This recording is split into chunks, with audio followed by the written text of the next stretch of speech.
भांटू की कहानियां। एक बार की बात है, एक गांव में सीमा नाम की लड़की अपनी माँ के साथ रहती थी।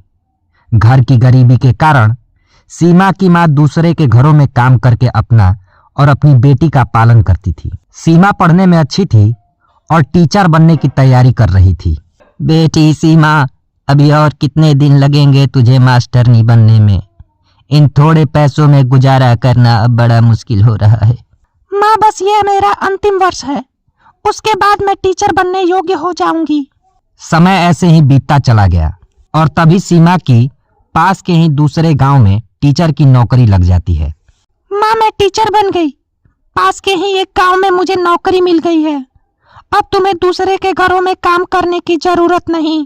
दोनों बहुत खुश होते हैं। अगले दिन सीमा स्कूल के लिए निकलती है और ट्रेन से दूसरे गांव अपने स्कूल पहुंचती है। हेलो बच्चों, मेरा नाम सीमा है और मैं आपकी नई इंग्लिश टीचर हूँ और आप सभी के उज्जवल भविष्य की मैं कामना करती हूँ। उसी स्कूल में एक रोहन नाम का लड़का था जो बहुत मेधावी और निडर था। मैम, हमारे स्कूल में आपका स्वागत है। उम्मीद है हम अपने गांव में आपको कोई दिक्कत नहीं होने देंगे। सीमा को उसी गांव के स्कूल में एक छोटा सा कमरा मिला था जहां उसके रहने की व्यवस्था की गई थी। वहीं दूसरी तरफ जहां रोहन पढ़ने में बहुत मेधावी था, उसका पिता बहुत ही बदमाश और नशेड़ी टाइप का इंसान था। वह रोज शराब पीकर आता और रोहन की मां को बहुत पीटता था। रोहन अपने पिता की आदतों से बहुत परेशान रहता था।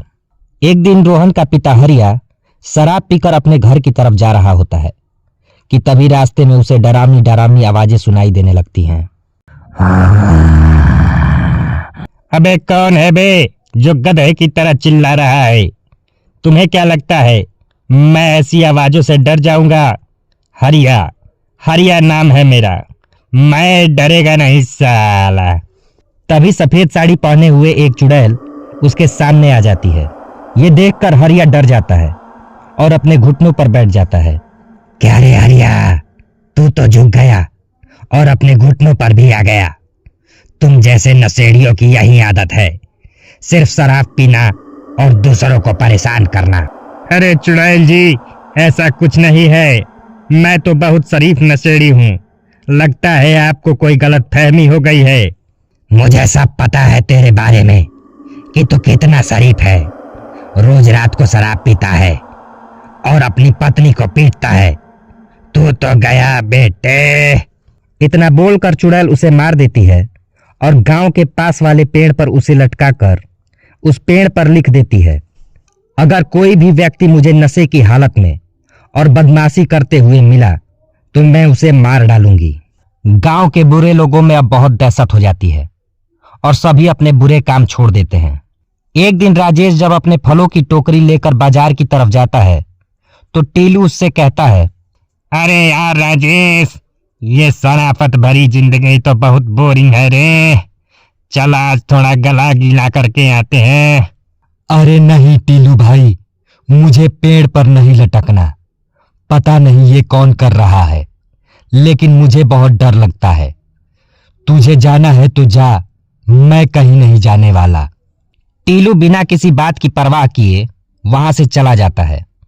रात में वह शराब पीकर अपने घर वापस जा रहा होता है कि तभी उसे डरावनी डरावनी आवाजें सुनाई देने लगती हैं।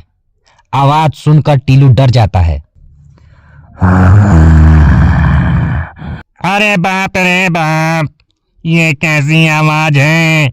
जल्दी से यहाँ से भाग बेटा टीलू। तभी वो चुड़ैल टीलू के सामने आ जाती है और उसे मारकर पेड़ पर लटका देती है। रोहन जो किसी काम से अपने खेत पर गया होता है, झाड़ियों के पीछे से सब देख लेता है और चुड़ैल का पीछा करते हुए अपने स्कूल पहुंच जाता है।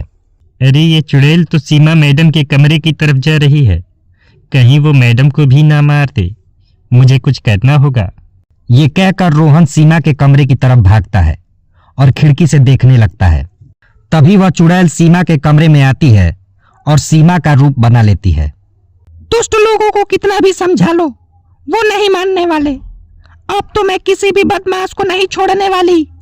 रोहन ये सब देखकर डर जाता है और जैसे ही वहां से भागने लगता है कि तभी वहां रखी साइकिल से वह टकरा जाता है। साइकिल गिरने की आवाज सुनकर सीमा तुरंत बाहर आकर रोहन से कहती है, अरे रोहन, तुम इस वक्त यहाँ क्या कर रहे हो? रोहन डरते हुए कहता है, प्लीज मुझे मत मारना, मैंने कुछ नहीं किया। अरे बेटा, मैं तुझे क्यों मारूंगी? और तुम ऐसा क्यों बोल रहे हो? टीचर, मुझे पता चल गया है, वो आप ही हो जिसने मेरे पिता हरिया और इस टुइलू की जान ली। आपका असली रूप मैं देख चुका हूँ, आप एक चुड़ैल हैं। अच्छा, तो तुमने सब कुछ देख लिया है। मैं कोई बुरी चुड़ैल नहीं हूँ, मैं बस उन लोगों को मारती हूँ जो बुरे होते हैं। सीमा रोहन को बताती है कि वह कैसे चुड़ैल बनी। नौकरी लगने के बाद ट्रेन से जब मैं इस गांव के लिए निकली तो कुछ दुष्ट और आवारा लोगों ने कुछ पैसों के लिए मेरी जान ले ली और मैं चुड़ैल बन गई। मेरी बूढ़ी माँ ने मुझे पढ़ाने के लिए बहुत मेहनत की थी, मेरे अलावा उसका कोई और नहीं इस दुनिया में। जब भी इन बदमाशों को देखती हूँ मेरा खून खौल जाता है। मुझे माफ कर दीजिए टीचर, मैंने आपको बहुत गलत समझा। मैं ये बात किसी को नहीं बताऊंगा। फिर उस गांव के लोग सुधर जाते हैं और ये घटनाएं बंद हो जाती हैं।